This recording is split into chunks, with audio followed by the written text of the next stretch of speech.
নমস্কার, কেমন আছেন সবাই? আজকে নতুন একটি রান্নার রেসিপিতে সকলকে স্বাগত জানাই। আজকে রান্না করব ফুলকপি দিয়ে আলু দিয়ে একটা মাছের ঝোল। প্রথমে ফুলকপি আলুগুলোকে একটু হালকা ভাপ দিয়ে নিয়েছি। এরপর মাছগুলোকে কেটে রেখে নুন হলুদ মাখিয়ে রাখা মাছগুলোকে ভালো করে হালকা লাল লাল করে দু পিঠ ভালো করে ভেজে মাছটাকে নামিয়ে নেব।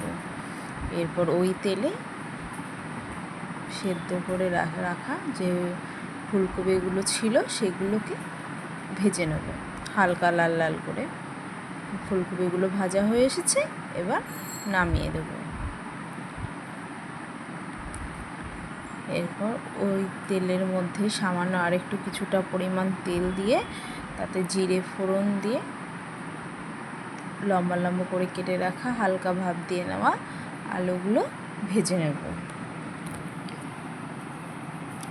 আলুগুলো ভালো করে ভাজা হয়ে এসেছে। এরপর সামান্য একটু আদা বাটা দিয়ে আদা বাটাটাকে ভালো করে ভেজে নেব। এরপর আলু ভাজার মধ্যে দিয়ে দেবো স্বাদ মতো পরিমাণ নুন হলুদ দিয়ে কিছুক্ষণের জন্য নাড়াচাড়া করে নেব। এরপর দিয়ে দেবো জিরের গুঁড়ো, ধনের গুঁড়ো,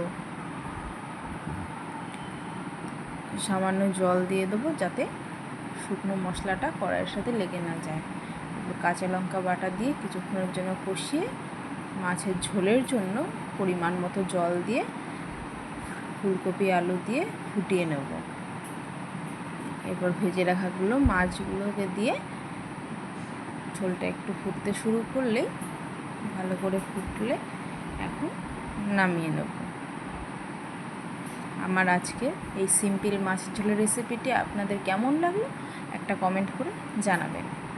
আর আমার এই চ্যানেলে যদি আপনারা নতুন হয়ে থাকেন একটা সাবস্ক্রাইব করার অনুরোধ রইল।